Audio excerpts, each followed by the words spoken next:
The man known to history as Pablo Escobar was born on the 1st of December 1949 as Pablo Emilio Escobar Gaviria in the city of Rio Negro in the Antioquia department of Colombia. His father was Abel de Jesus Dari Escobar Echeverri, a poor farmer who often worked as a farmhand on the allotments of others to make ends meet for his large family of 7 children, of which Pablo was the third. Pablo's mother was Hermilda de los Dolores Gaviria Berrio, who along with raising their 7 children also worked as a teacher in a local elementary school. Although he was born in Rio Negro, when Pablo was still quite young, the family relocated to the city of Medellín. It is worth reflecting on the development of this Colombian city, with which Pablo would become so intrinsically associated. The site was settled as early as the 1610s by the Spanish, who oversaw the development of a mixed-race village here. It grew steadily over the 2 centuries that followed, so much so that when the Republic of Gran Colombia, a region consisting of modern-day Colombia, Venezuela, Ecuador, and Panama, declared its independence from Spain in 1819, Medellín was already a regional capital in the northwest of Colombia, in the Aburrá Valley next to the Andes Mountains. As Latin America developed economically and demographically in the late 19th century and early 20th century, so too did Medellín. The population increased from some 60,000 people in 1905 to over 300,000 by the time Pablo was born, driven by Medellín's development as a center of industry. And this growth did not stop there.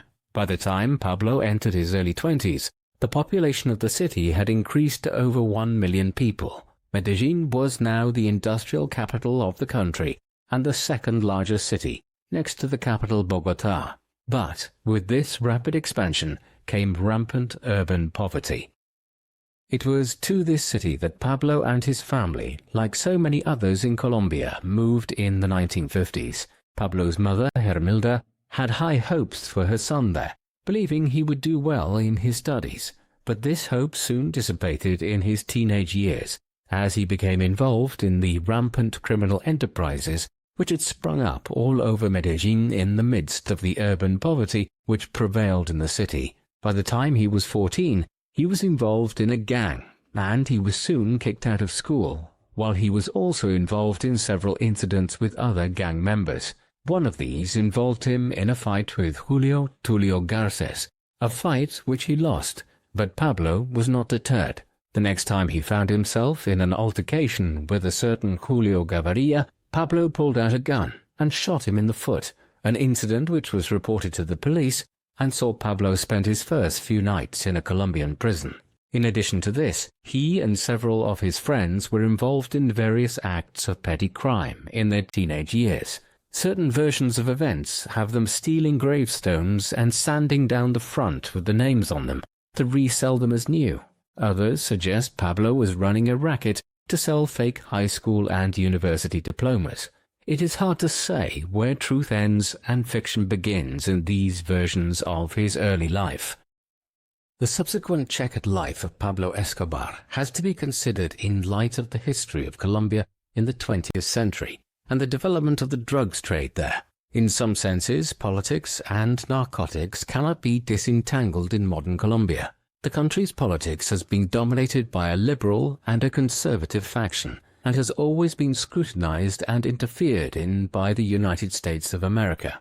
Early on, this interventionism, replicated elsewhere in Latin America as a result of the Monroe Doctrine, which regarded all of the Americas as a sphere of U.S. influence, was concerned with American access to the Isthmus of Panama. But once Panama broke away from Colombia in the early 20th century, this became a lesser concern.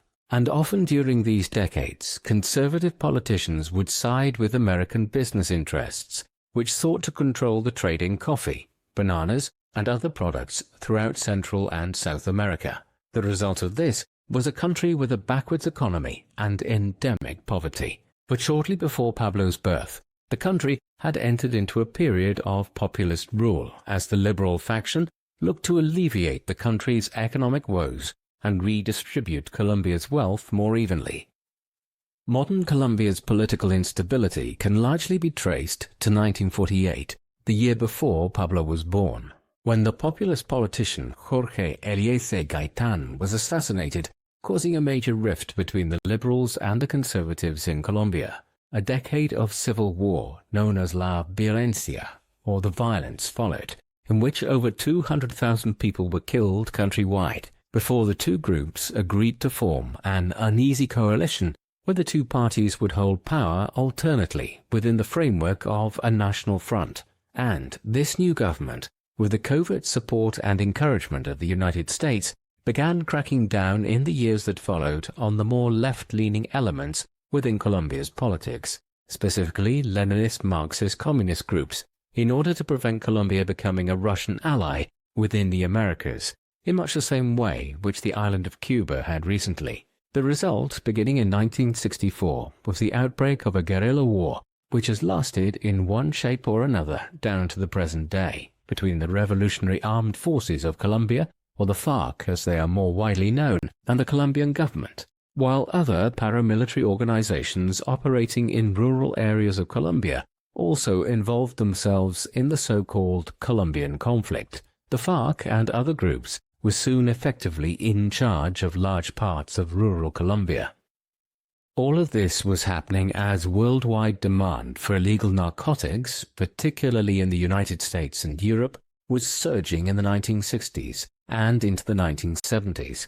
At first, the drug of choice was marijuana, but increasingly the real money in producing and transporting narcotics into America was made from cocaine, the refined and processed powder produced from the leaves of the coca plant. The environment in Colombia is ideal for the production of coca plants, and the country's sprawling rural jungles and increasing lawlessness in the 1960s quickly made it the global center of cocaine production.